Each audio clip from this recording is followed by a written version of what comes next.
a lot of us, I have family members that are like that. That they've lived such a tough life, such a hard life, that all they see out there are people trying to hurt them. And no matter how much you try to tell them that they're okay, no matter how much you try to tell them that you're not really I'm not really attacking you. I'm not really trying to be mean. No matter how much you try to say that, they don't live in reality. They see the world through a squinted gaze of foggy emotions. They've been jaded. And because of that, they expect you to hurt them, even though you're not hurting them. And even when you're not hurting them, they think you're hurting them. And it causes them to just push everyone away. You know, this creates intense trust issues, communication barriers. They're horrible to work with.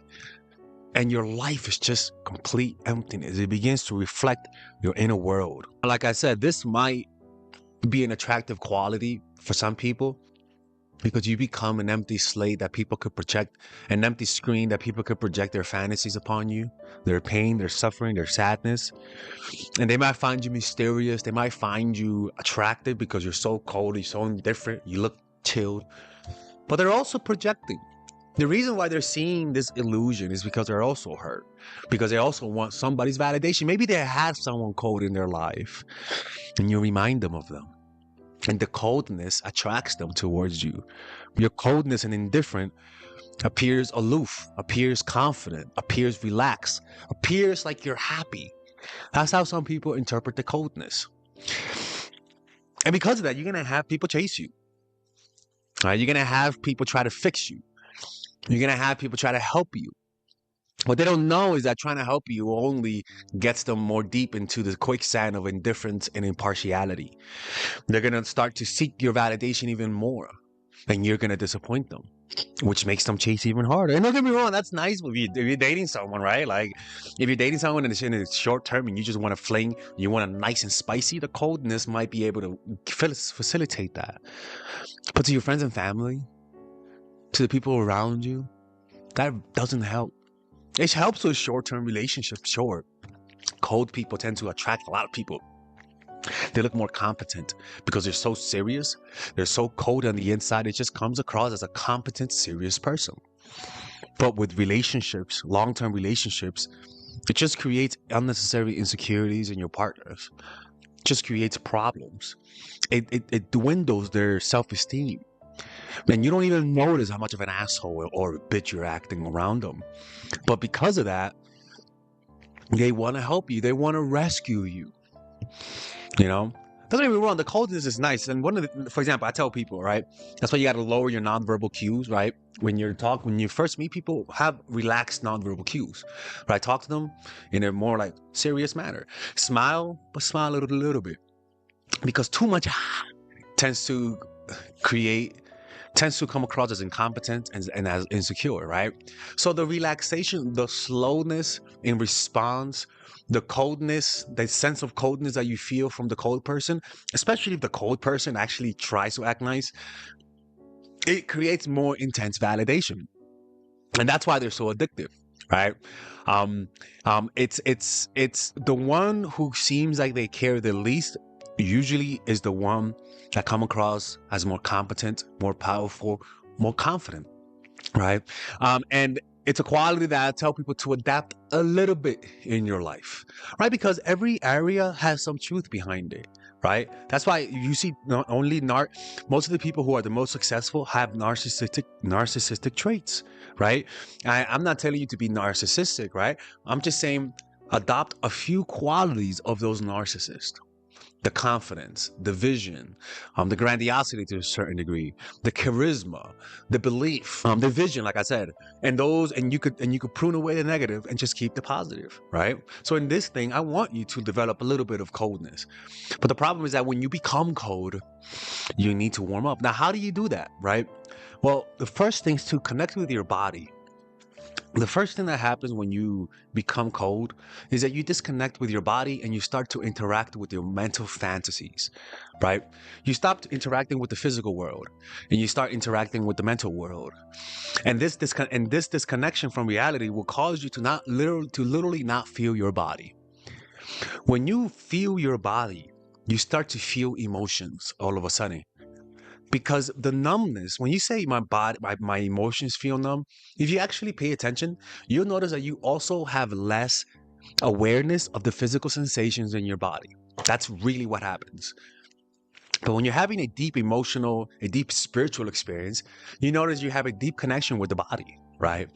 Um, it's like when a woman has a kid and she has a kid in her hand. A lot of women say they felt like a spiritual experience. Well, guess what? You have a physical connection with the body in that moment, right? So you learn to practice meditation by being aware of the physical sensations of your body. You get back to reality by connecting with your body.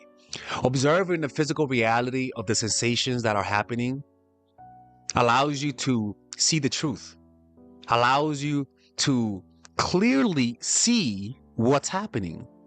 Once you're able to clearly see the reality of what's happening right now in your body, meaning feel your feet right now, feel your feet. You notice you felt the feet. For some reason, you weren't noticing the sensations of your feet. Now, you are clearly seeing the reality that was eluding you a few seconds ago. And this ability to see this reality opens up your ability to see the reality of your mind and the reality of life itself. By you shining a light on the reality of the sensations of the body, it also creates peripheral light for other aspects of reality. And the more you illuminate the reality of your body, the more your body will illuminate the reality of your mind and the world itself. And from the body, you get back to reality, you know? And you'll notice that highly traumatized people are not connected with the body. You could walk right by someone who's in their heads and they won't even notice you.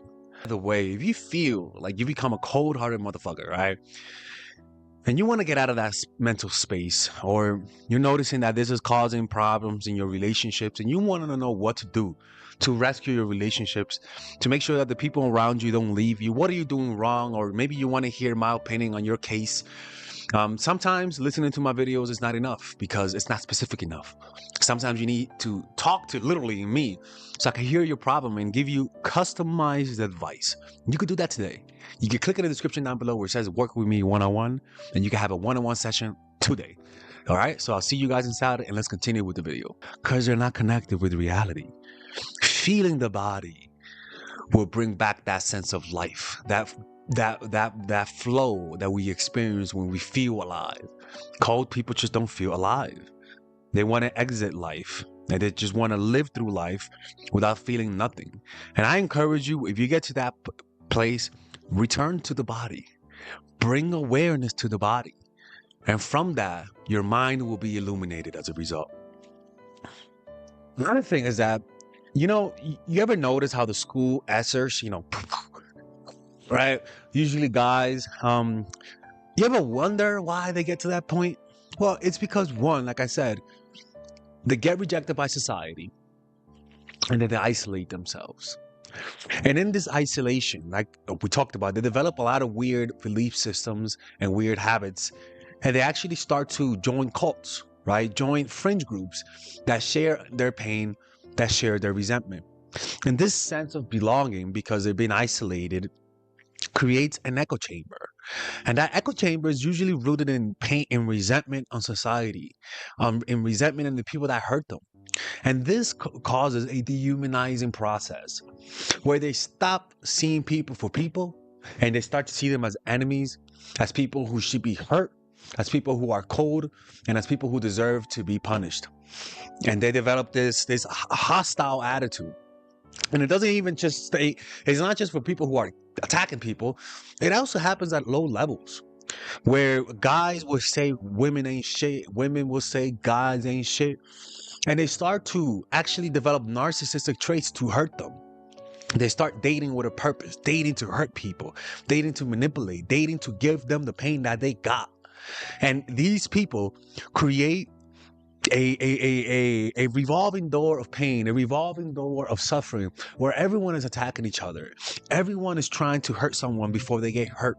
And this is pretty much the dating environment today, where people just don't want to get hurt, and so they want to hurt you before you hurt them. They want to leave you before you leave them. If they sense a little bit of coldness, they don't even ask, they don't even communicate. They just leave. They reject you first because they've been jaded, you know? And that's why rejection is not personal, people. That's why I say, like, that's why nowadays people have more weird reasons to reject you. People reject you more now than ever before. And because of that, you have to understand that the rejection that you're getting from them is not personal. And you should not take that personal. You should not assume that it's a reflection of who you really are, and realize that there's a lot of people in pain. Now, there's a lot of people, even though you're a great person, they're so jaded. They're so much in pain. Their eyes are not opening up, are not looking at reality. They're not really looking at you. So when they don't like you and you did nothing wrong, don't take it personal. If you react to that over time, you can literally become them. It's like Friedrich Nietzsche said, if you stare long enough at the abyss will stare back at you. All right, if you guys enjoy these videos about stoicism, dating, relationships, self-help, moving up in life, I would recommend you guys check out some of my courses that I have for sale. These courses are courses for men and women. For example, Nice Girl, Nice Guy is a course about how to become more assertive. Natural Chemistry is a course for women that I have on how to develop strong relationships. Dark Game is a controversial course that I have for guys on how to attract women in their life and keep it. It's not as dark as it seems, but we do talk about some dark psychology in here. Psychological Game of Attraction is a course that we made for women who are single. And as you see, we have a course about how to develop charisma, emotional mastery, which is a course about how to develop a meditation practice, and how to improve your emotional life, to become more resilient, to not let rejection hit you so hard, to be able to bounce back from failure. I have a course called Nice Guy, which is a course for guys who are single and guys who want to be able to develop more assertiveness training, right? Most of these courses come at $99. And there you can also purchase the bundle where you guys can purchase all of the courses in one go at a discounted rate, right? We have a bundle for women and a bundle for men. So click in the description down below to check them out. You can browse around and see the courses that you like. And if you don't like them, you guys can ask for a 30-day money-back guarantee, and I'll give you guys the money back, okay? And in fact, we actually have a new one for women right now we're developing. It's called The Feminine Woman. So if you're a woman watching, this course is specifically to help women become more feminine, to embrace their feminine while embracing their masculine energy. And I'm actually going to make a course for that, like that for men, which is called the Masculine Man, which is a course on how to develop masculinity and develop masculine energy, to attract women in your life, to attract business success in your life, to be able to be better socializing, to read people better. It's truly an all-around course. So if you guys want to check out those courses, click on the description down below where it says purchase the courses, and I'll see you guys inside. Bye-bye.